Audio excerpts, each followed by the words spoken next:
السلام علیکم ورحمۃ اللہ وبرکاتہ کے ساتھ ٹھیک ہوں گی. آج دیکھنے والے میٹھی چیزوں کے بارے میں تمام سوال جواب. چلیے اسٹارٹ کرتے ہیں. اگر آپ ہمارے چینل نئے ہوں تو ہمارے چینل پر بیل آئیکن کا بٹن ہوتا ہے کہ ہمارے نئے نمبر آپ تک پہنچ سکے. چلیے اسٹارٹ کرتے ہیں. دیکھ سکتے ہیں آپ میٹھی چیزوں کے بارے میں. سب سے پہلے دعائے خلیفہ امیر سنت سنتے ہیں. یا رب مصطفیٰ جو کوئی 15 صفحات کے سال میٹھی چیزوں کے بارے میں 15 سوال جواب پڑھے یا سن لے اسے صحت و عافیت والی زندگی عطا فرما. اس کی ماں باپ اور اولاد سمیت بے حساب بخشش و مغفرت فرما. آمین بجاہ نبی الامین صلی اللہ علیہ وسلم. درود شریف کی فضیلت فرمانے آخر نبی صلی اللہ علیہ وآلہ وبارک وسلم. اور قیامت لوگوں میں سے میرے قریب تک وہ ہوگا جس نے دنیا میں مجھ پر زیادہ درود پاک پڑھے ہوں گے. صلی اللہ علیہ وسلم. سوال: کیا حضور صلی اللہ علیہ وسلم کو میٹھا کھانا پسند تھا؟ جواب: حدیث پاک میں ہے کان رسول اللہ علیہ وآلہ وسلم یحب الحلوى والعسل. یعنی حضور صلی اللہ علیہ وسلم میٹھی چیز اور شہد پسند فرماتے تھے. اس حدیث پاک کی شرح میں ہے عموماً بزرگان دین رحمۃ اللہ علیہ میٹھی چیز سے محبت کرتے تھے. اسی لیے عموماً فاتحہ و نیاز میٹھی چیز پر ہوتی ہے. اس کی اصل یہی حدیث ہے. حدیث پاک میں مومن میٹھا ہوتا ہے اور مٹھائی پسند کرتا ہے. حلوے میں ہر میٹھی چیز داخل ہے حتیٰ کہ شربت اور میٹھے پھل اور عام مٹھائی یا افری حلوہ وغیرہ شامل ہے. مروزہ حلوہ سب سے پہلے مسلمانوں کے تیسرے خلیفہ حضرت عثمان غنی رضی اللہ تعالیٰ عنہ نے بنایا اور اسے رسول اللہ صلی اللہ علیہ وسلم کی خدمت میں پیش کیا جس میں آٹا، گھی اور شہد تھا. حضور صلی اللہ علیہ وسلم نے بہت پسند کیا اور فرمایا فارسی لوگ اسے خبیث کہتے ہیں. سوال: آپ کی پسندیدہ مٹھائی کون سی ہے؟ جواب: حدیث پاک میں ہے کان النبی صلی اللہ علیہ وسلم یحب الحلوى والعسل. حدیث پاک میں یعنی نبی کریم صلی اللہ علیہ وسلم میٹھی چیز اور شہد پسند فرماتے ہیں. جو لوگ علماء کرام پر اعتراض کرتے ہیں کہ یہ حلوہ کھاتے ہیں انہیں ڈرنا چاہیے کہ سارے علماء کے آقا و مولا صلی اللہ علیہ وسلم کو حلوہ پسند تھا. صحابہ حلوے میں سوجی کا حلوہ، سوہن حلوہ، گاجر کا حلوہ اور سردی گرمی کے دیگر تمام حلوے شامل ہیں. بعض محدثین کرام نے اسے حلوون بھی پڑھا ہے جس کے معنی ہے کوئی بھی میٹھی چیز. جو پیارے آقا آپ صلی اللہ علیہ وسلم کو میٹھی چیزیں پسند تھی اسی طرح شہد بھی میٹھا ہے اور اس میں شفا اور بڑے فوائد اور برکتیں بھی شامل ہیں. یہ بھی ہمارے پیارے آقا صلی اللہ علیہ وسلم کو پسند تھا. نفس کو پسند ہونا نہ ہونا اور طبعی طور پر موافق ہونا نہ ہونا اپنی جگہ پر ہے، مگر جو میرے مصطفیٰ صلی اللہ علیہ وسلم کو پسند ہے وہ میری پسند ہے. یاد رکھیے اپنی طبیعت کو بھی پیش نظر رکھنا ضروری ہے. اگر آپ شوگر والا یہ کہہ کر کہ سرکار صلی اللہ علیہ وسلم اس کو حلوہ پسند تھا پیٹ بھر کر حلوہ کھا لے تو پھر وہ جو جھلوا دیکھے گا اسے یاد رکھے گا. لہٰذا اپنے آپ کو بھی دیکھنا ہے کہ میرے جسم اور وجود کی اس کی تسلی برداشت کر سکے گا یا نہیں. سوال: میٹھے کے مختلف اقسام ہوتی ہیں، ان میں سے آپ کو کون سی قسم پسند ہے؟ جواب: اگر میں بتا دوں گا تو میرے پاس مٹھائی کے ٹکڑے آ جانا شروع ہو جائیں گے. میں بازاری مٹھائی سے بچتا ہوں کیونکہ میری عمر اب بڑھ چکی ہے.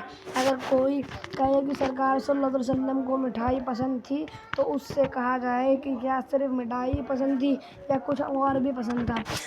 دن میں ایک بار کھانا سنت ہے، جبکہ ہم 10 بار کھائیں تب بھی ہمارا پیٹ نہیں بھرتا. حالانکہ ایک بار کھانا بھی سرکار صلی اللہ علیہ وسلم کا عمل ہے. سرکار صلی اللہ علیہ وسلم کو مٹھائی پسند تھی. موجودہ مٹھائیوں کو اس کے تحت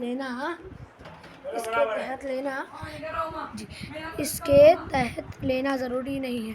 آج کل مٹھائیوں میں ملاوٹیں ہوتی ہیں اور ان کی تیاری میں گلی سڑی چیزیں اور باسی دودھ استعمال ہوتا ہے جس کے باعث بسا اوقات مٹھائیوں میں زہر پیدا ہو جاتا ہے.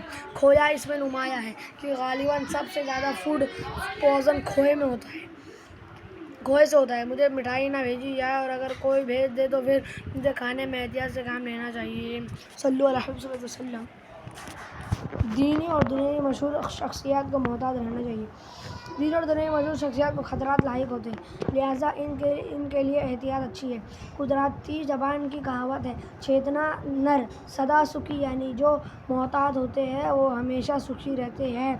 میرے پاس لوگ شہد بھی بیچتے ہیں. عام طور پر یہ ہوتا ہے کہ چیزیں لانے والوں کی پہچان تو ہوتی ہے مگر یہ پتہ نہیں ہوتا کہ انہیں کس نے دی ہے. ممکن ہے کہ کی دیگر جگہوں سے آنے والے اسلامی بھائیوں نے مجھ تک پہنچانے کے لیے انہیں دے دی ہو تو یوں مجھ تک چیزیں ڈائریکٹ نہیں بلکہ واسطے کے ساتھ پہنچتی ہے۔ اب اگر مجھ تک پہنچنے والی چیز صاف ستھری بھی تھی تو جب یہ کسی ذریعے سے پہنچی تو رسکی ہو گئی، لہٰذا مہربانی کر کے اس طرح چیزیں مجھے نہ بھیجا کریں، کیونکہ جب مختلف ذرائع سے آپ کی بھیجی ہوئی چیز میرے پاس آئے گی تو ان کے پاس رکے گی۔ مثلاً فیضان مدینہ میں کسی کے پاس رکے گی اور جتنا عرصہ کسی کے پاس رکے گی تو نہ جانے کس کس کی اس پر نظر ہوگی کہ یہ چیز خاص فلاں کے لیے جا رہی ہے۔ یوں اس میں آزمائش ہو سکتی ہے۔ اب اس وضاحت کے بعد کسی کو مایوس بھی نہیں ہونا چاہیے کہ ہم نے یہ بھیجا تھا، وہ بھیجا تھا، یہ بھیجا تھا، اس کا کیا حشر ہوا ہوگا، کیونکہ میں نے یہ وضاحت پہلی بار نہیں کی بلکہ اس سے پہلے کئی بار اس طرح کی وضاحتیں کر چکا ہوں۔ مجھے آپ کی ان چیزوں کی نہیں بلکہ آپ کی ضرورت ہے۔ اگر آپ قافلوں کے مسافر بنے اور 12 دن کاموں کی دھومیں مچائیں تو یوں سمجھ لیجیے کہ آپ مجھے مل گئے۔ میں بڑا امیر و کبیر ہوں، شہید و سرا کا اسیر ہوں، در مصطفیٰ کا فقیر ہوں، میری رفعت تو بے نصیب ہے۔ سوال: بعض لوگ مٹھائی بنانے کے لیے شکر استعمال کرتے ہیں اور بعض لوگ سیرکین۔ تو یہ ارشاد فرمائیے کہ مٹھائی میں شکر ڈالنا درست ہے یا سیرکین؟ یا مجھے کمنٹ میں بتائیے کیا لکھا ہے، سیرکین لکھا ہے، کیا لکھا ہے؟ جواب: میں تو شکر اور سیرکین دونوں سے ڈرتا ہوں، یعنی استعمال کرنے میں احتیاط کرتا ہوں، مگر شکر حسب ضرورت استعمال ہو جاتی ہے۔ سیرکین تو مٹھائیوں میں دھوکے سے استعمال ہوتی ہے، ورنہ اگر گراہک کو پتہ چل جائے کہ اس میں سیرکین ہے تو یہ مٹھائی کبھی بھی نہیں خریدے گا۔ سیرکین میٹھا زہر ہے اور لوگ اسے پسند بھی نہیں کرتے۔ اگر چینی والی چیز ہے تو بتانے کی ضرورت نہیں کیوں سب کو معلوم ہوتا ہے کہ مٹھائی کو چینی سے ہی میٹھا کیا جاتا ہے اور کوئی بھی اسے شہد سے میٹھا نہیں کرتا ہے۔